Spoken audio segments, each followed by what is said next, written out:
और इस शोबे को प्रैक्टिकल और करीब से देखने की ज़रूरत है, ना कि इस पर सिर्फ बैठ के तज्जिए किए जाए। तो आप दोस्तों के बहुत शुक्रिया के साथ मैं चाहूँगा कि आप लोगों के दिल में काफ़ी अरसे से मुझसे मिले भी नहीं है, कई सवालात भी होंगे, तो उसकी तरफ बढ़ा जाए। बहुत शुक्रिया।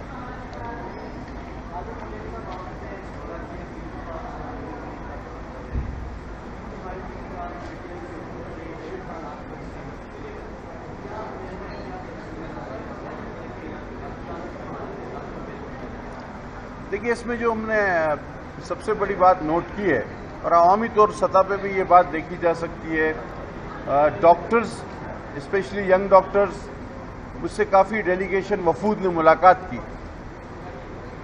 पॉली क्लिनिक के लिए तो अभी उस तरह के अहकाम पाइपलाइन में हैं जो कि अभी तक लागू नहीं हुए, लेकिन पिम्स में बहुत सारी ऐसी चीज़ें मुझे देखने को मिली जिसकी जस्टिफिकेशन लॉजिक कम से कम मुझे समझ में नहीं आती, और उसको जब हम पूरा उसको बगौर जायज़ा लेते हैं और उसके किसी अमली हल की तरफ जाते हैं, तो हमें बहुत सारे रास्तों से गुजर कर एक या दो कानून उनकी तरफ जाना पड़ता है जिसमें सर फहरस्त MTI है।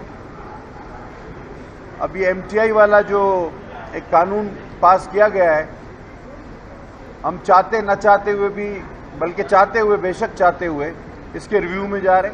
मैंने फैसला किया है कि मिनिस्ट्री इसके रिव्यू में जाएगी और जल्द ही अपना रिव्यू करके इसको कैबिनेट में वज़ीर आज़म के सामने पेश किया जाएगा, क्योंकि इसकी वजह से बहुत सारा निज़ाम जो है वो तबाही का शिकार है। जी ये बताएं कि गुज़िश्ता हुकूमत जो थी वो बहुत ज़्यादा इंसिस्ट कर रही थी सेहत कार्ड पे। ज़ाहिर है आपको ब्रीफिंग मिली होगी, तो ये बताएं कि आवाम को उसका कितना फ़ायदा पहुंचा और अभी आप उसको कंटिन्यू करेंगे या क्या करेंगे? जी देखिए, उसको फ़ौरन से तो हम ख़त्म नहीं कर सकते और ना ऐसी कोई तजवीज़ है, उसे कंटिन्यू किया जाएगा।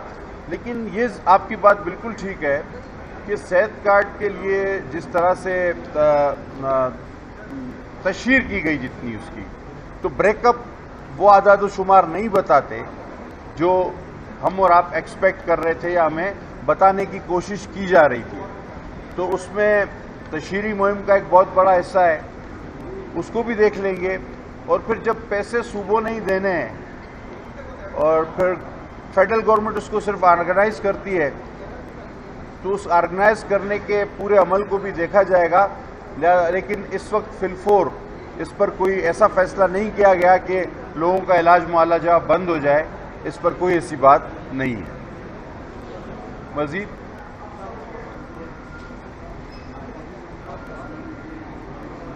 कुछ सवाल आएगा तो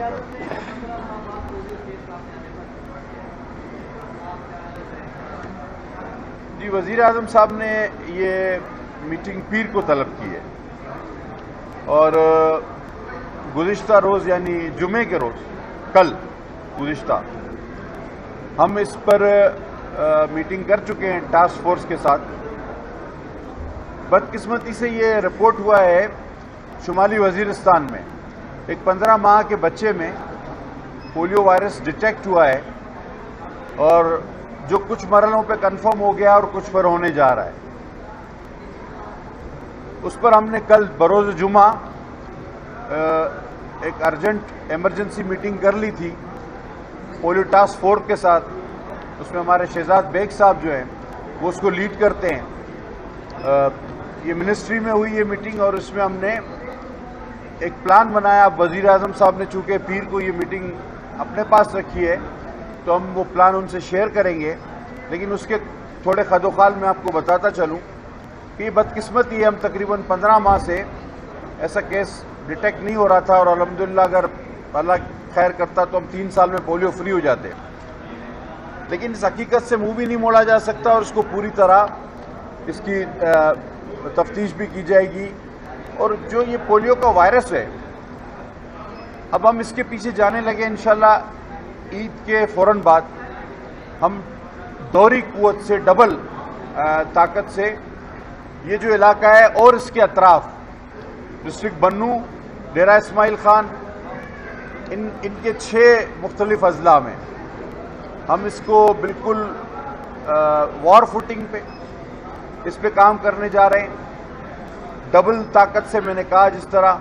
और हम ये नहीं अच्छा, इसमें हमें मालूम ये करना है कि ये वायरस कहाँ से आया ये अभी तक वहाँ मौजूद है, जिस रास्ते से आया उसमें तो किसी को मुतासर इसने नहीं किया या कर भी सकता है अगर और इस रास्ते से आगे बढ़ रहा है।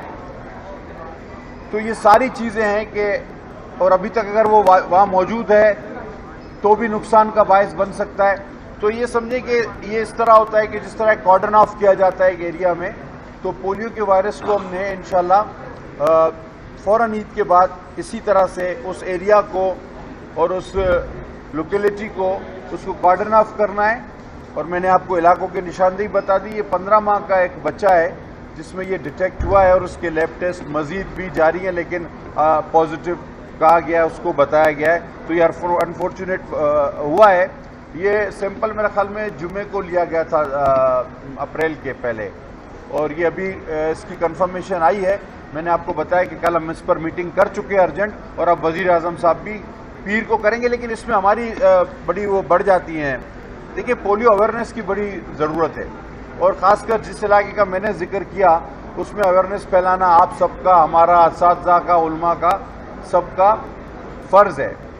तो बहरहाल इस पर मज़ीद भी बात होगी, और पीर को इसके लिए एक full flash meeting prime minister साहब ने बुला ली।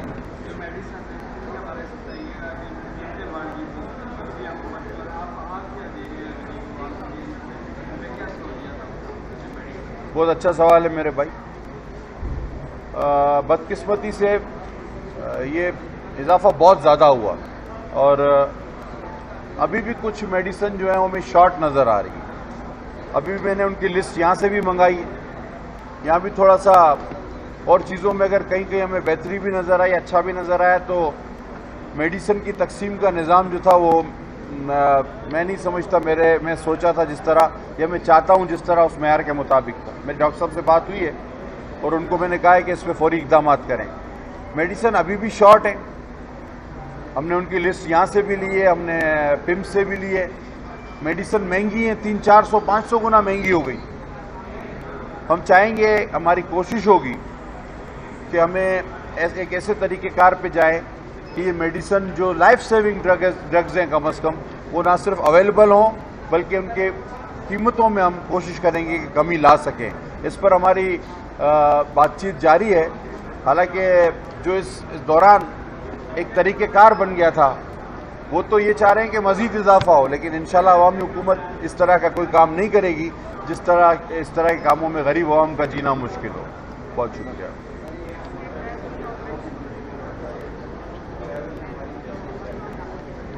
आगे आ जाओ। पॉलीक्लिनिक की 11 बेसिक सैलरीज का पिछली गवर्नमेंट ने ऐलान किया था कि हम आपको कोरोना अलाउंस की मद में देंगे, लेकिन उनमें से इन्होंने 5.5 हमें दे दी और 5.5 का अभी तक उसी तरह। ये इंटरनल है, कल ही मैंने कहा सेक्रेटरी साहब को रिलीज़ कर दिया। अस्सलाम वालेकुम जी, बहुत शुक्रिया आप लोगों का, बड़ी मेहरबानी।